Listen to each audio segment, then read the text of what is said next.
Good morning. I'm fucked, I'll say it, even if it does ruin my YouTube ratings.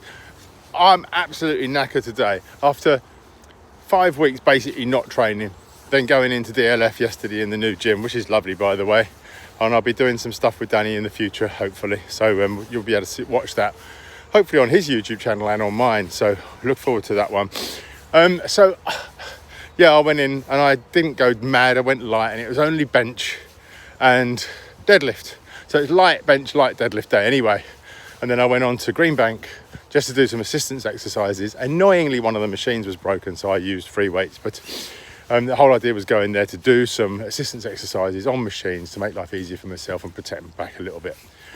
And I didn't go mad, but bloody hell, like from yesterday afternoon onwards, my shoulders, my back, my traps, my triceps, my shoulder, everything started to ache upper body. And I haven't had that since I was in my 30s.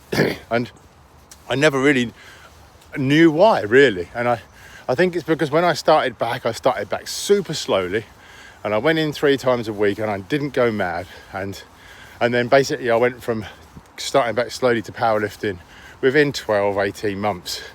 But it was a slow progression and I didn't take any breaks. So this is the first time I've actually taken 5 weeks out. I've taken a week out and it doesn't seem to make any difference. And someone said to me once, don't you ache the next day? And I said, no, never really have. Well, I did when I was younger, but only when I took a break. So there's a lesson here. I don't think the lesson is don't take a break. The lesson is, if you want to feel what great workout feels like, take a break for 4 weeks and start again. Now, I remember when I was powerlifting before, that after a competition, we all used to take a 4-week break and then we'd all feel like this when we started again, because that's the way the coaches wanted us to do it.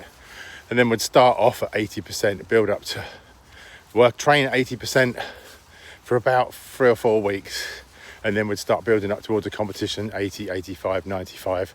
And then you'd do your lifts before your comp, and then you do your comp, and then you'd have a break again. But it was over a 14-week period, sometimes more. So you basically comp, rest, comp, rest, comp, rest.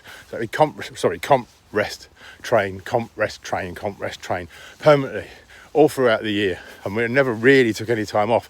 The only time we ever took time off from training was in those 4 weeks before a competition. You could go and get where I'd go away and have holidays then. So I didn't have much holidays or time to myself then, except if it was in downtime. These days, obviously, I'm retired. I can do what I want, but I think I'll still take my time out, but I will be prepared next time to come back and feel like this. That's just the way it is. So anyway, I'll let you know how I feel tomorrow and how I've trained Wednesday. So after I've trained Wednesday, so take care.